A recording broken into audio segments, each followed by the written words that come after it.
In America, it's incredibly easy to measure the value of a life with a single number. Annual income, the size of your savings account, the car you drive, or the house you live in. But here's what most people don't really want to admit. A lot of people who look wealthy actually feel exhausted, lonely, and barely have a minute left for themselves. We're taught to chase money, but we're never taught how to evaluate a life that's actually worth living. We try to earn more, faster, constantly rushing, yet we rarely stop to ask, what am I trading for this? And this is exactly why Sahil Bloom wrote The 5 Types of Wealth. We've been looking at wealth wrong from the very beginning. Money is just one small part of being wealthy, but society has turned it into the only measurement that matters. Bloom wants us to ask the question no school system ever teaches. If life is only measured in dollars, then what exactly is paying the price? And here's the interesting part. The more successful people become, the more they realize they're missing the things money can't buy: time to actually live, health to enjoy it, and people who will truly stand by them. This book isn't saying that money is bad. It's reminding us that money is a tool, not the finish line of life.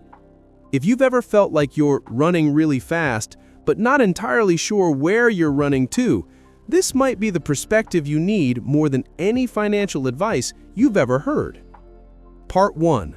Time wealth. If you look around, you'll notice a familiar paradox. The people who earn the highest salaries are often the most time poor. They may own a big house, an expensive car, or an impressive investment portfolio, but if you look at their schedule, it's packed from morning to night like an overstuffed suitcase. What Sahil Bloom questions is this: if money only buys endless busyness, are we actually getting richer or slowly losing the most valuable thing we have? Bloom argues that time wealth isn't just about having free hours. It's about having the power to choose how you spend your time and who you spend it with. Someone may have $1 million in the bank, but if they can't step away from their desk for 2 hours to take their kid to the park, then the clock owns them, not the other way around. This is something many Americans only notice after years of burning out inside the hustle culture. Rushing to work in the morning, video calls at night, weekends catching up on email. There comes a moment when you ask yourself, am I actually living or just paying bills every month? Bloom has seen people trade a $300,000 salary for an 80-hour work week. When they finally quit, they didn't say, I got a new job. They said, I got my life back. Because what they regained wasn't employment. It was time to actually exist. To exercise, enjoy slow dinners with family, and dream again about things they kept postponing forever. Here's the most interesting part. Bloom isn't telling us to be lazy. On the contrary, he emphasizes that time is a strategic asset. When you have time, you have space to think, analyze, find new opportunities, learn new skills, develop yourself. That's the real material that builds long-term wealth. Time-rich people spot opportunities that time-poor people can't even see. Take a common example. Many Americans work Monday through Friday, spend Saturday recovering, Sunday preparing for the next week, and then they say, I'll start my business someday. But someday never appears on the calendar because the calendar gets filled long before ideas ever get a chance to appear. Bloom says most truly successful people deliberately create space in their schedule just to think. Some spend 1 hour a day reading. Others block off an afternoon to walk and reflect on whether they're still heading in the right direction. Not because they're free, but because they treat time as capital and they're investing it intentionally. Bloom's question cuts right to the emotion. If tomorrow were your last day, would you be satisfied with how you use today? In an American society that's fast, competitive, consumer-driven, and constantly busy, Bloom awakens a truth that sounds simple, but few dare to confront. You might be living so much for your work that you've forgotten the life behind it. The takeaway is crystal clear. Take back ownership of your time, not necessarily by quitting your job, but by setting boundaries, cutting out the meaningless things and giving more of yourself to what actually makes you feel alive. Because money can be earned again, opportunities can wait, but time, once spent, is gone forever. Even the wealthiest people in the world can't buy it back. Part 2. Social wealth. If you pay attention to the truly successful people around you, you'll notice one simple truth. Nobody succeeds alone. Personal achievements in the modern world are almost always the result of an invisible network of people who lift us up, inspire us, or open doors we could never open by ourselves. And if time wealth is about the freedom to control your time, then social wealth is about the quality of the people you choose to spend that time with. Bloom believes each person's life is shaped by 3 circles of relationships. The intimate circle, those you truly trust, the inspiration circle, those you learn from, and the connection circle, those who open new doors. What makes a life truly rich isn't how many people know you, but how many are willing to walk with you. In America, you see this very clearly. Many immigrants start from almost nothing, limited English, tight finances, unstable jobs, but just one mentor, a small community with similar goals, or even a friend giving advice at the right moment can change the direction of their entire life. A lot of them say their first real degree wasn't from a university. It was learning from other people how to live a better life. Bloom also warns about the opposite. If you spend most of your time with negative, aimless, or constantly complaining people, you can easily get pulled to exactly where they are. Our brains naturally synchronize with whatever we're exposed to the most, and it's more dangerous than we think. Friends don't just influence our mood, they shape our financial decisions, spending habits, health behaviors, even our beliefs about the future. And here's the question Bloom wants each of us to ask. How would my life change if I spent more time around people who already live by the values I aspire to? Because social wealth isn't about having friends, it's about having people who help you become a better version of yourself. That could be a life partner who truly walks with you, a colleague who inspires you, a mentor who speaks the hard truth you need to hear, a friend who believes in a version of you that you haven't dared to believe in yet, or even a small online community where people share goals and support each other. What matters isn't the number, it's the quality. The people who bring emotional value, intellectual value, and opportunities for growth. After all, the richest person isn't the one with the most possessions. It's the one who never has to walk through life alone. Part 3. Mental wealth. Sahil Bloom says something that sounds simple, but is actually pretty hard to swallow. If your mind is poor, your financial decisions, your career, and your relationships will all become poor right along with it. Most people assume wealth exists out in the real world, your job, your salary, your investments, your opportunities. But Bloom points out that your mindset, your beliefs, and your inner strength are the engine behind every other kind of asset. A person who constantly feels not enough, even while earning $200,000 a year, will live trapped in worry, comparison, and insecurity.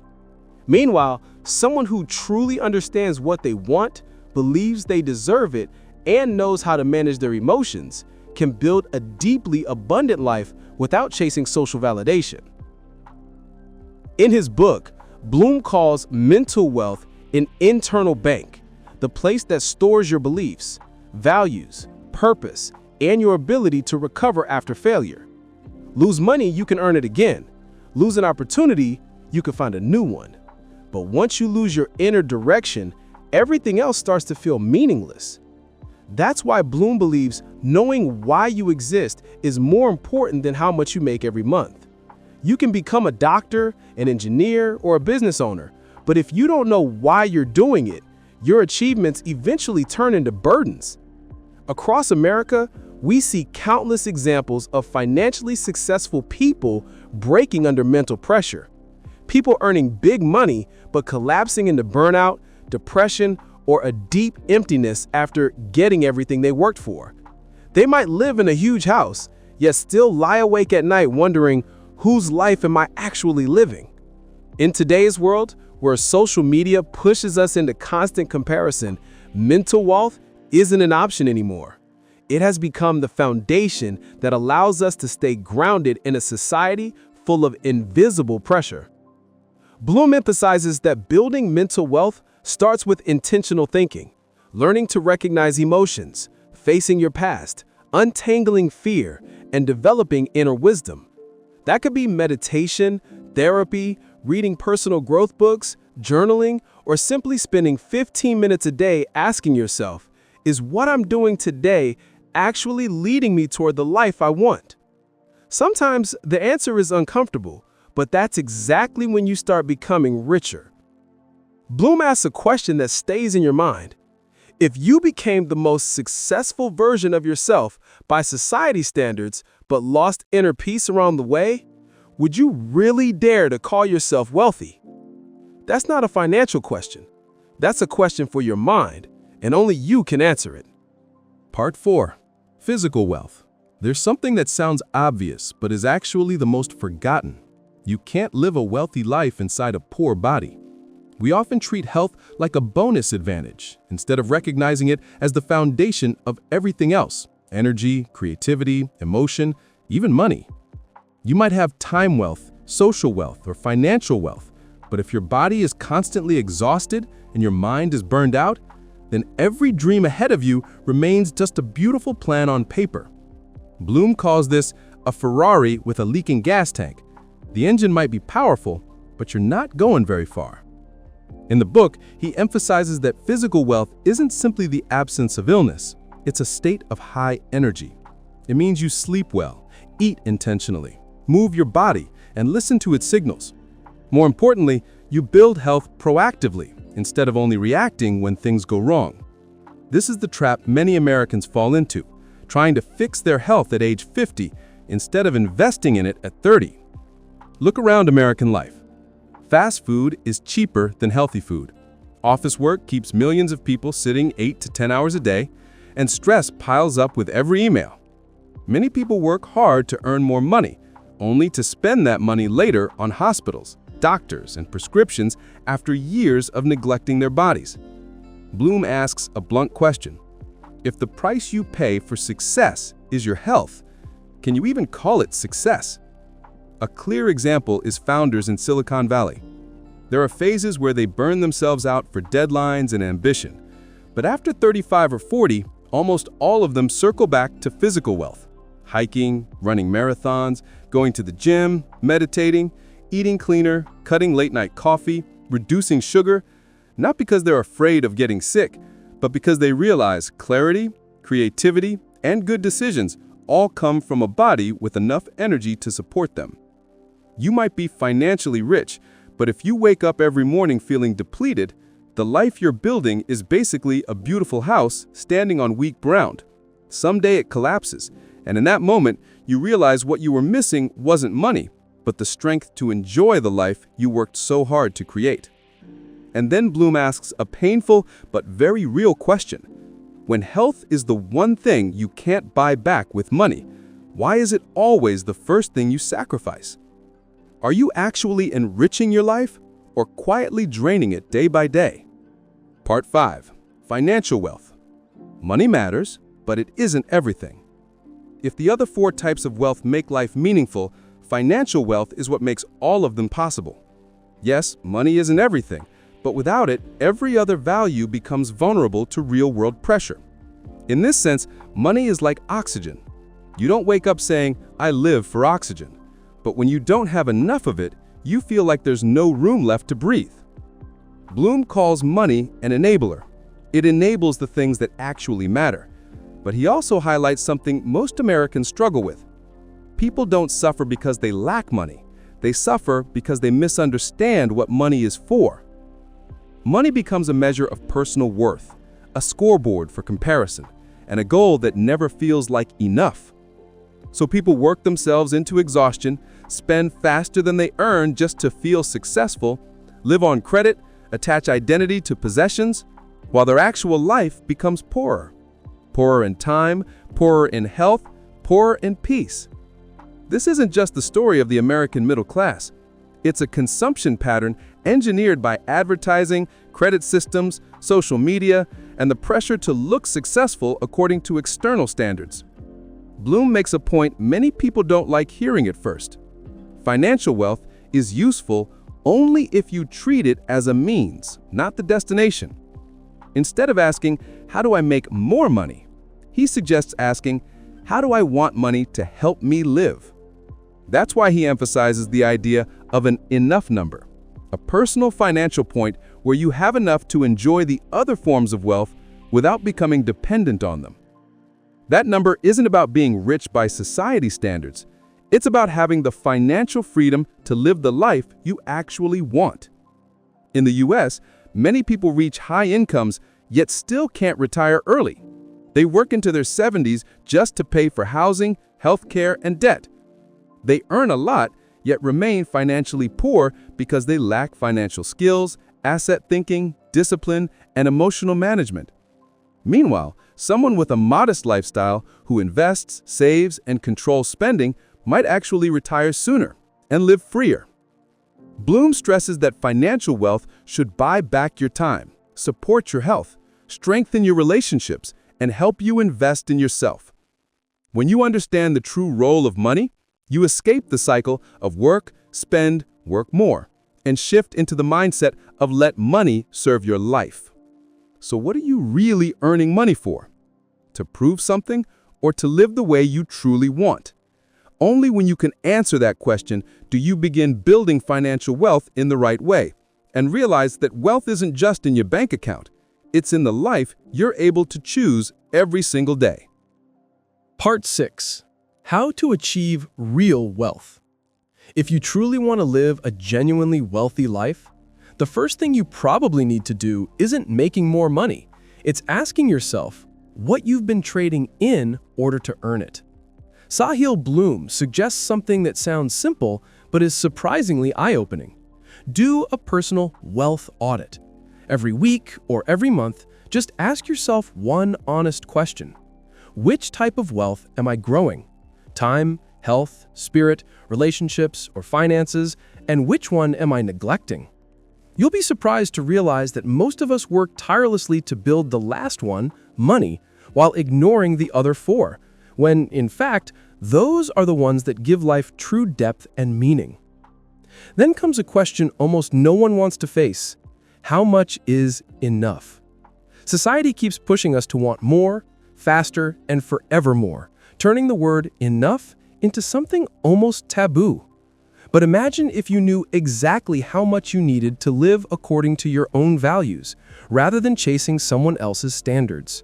Life would immediately feel lighter. Often, you don't need more money. You just need to reclaim your time, your peace, and your energy. The most important message behind this entire philosophy is balance.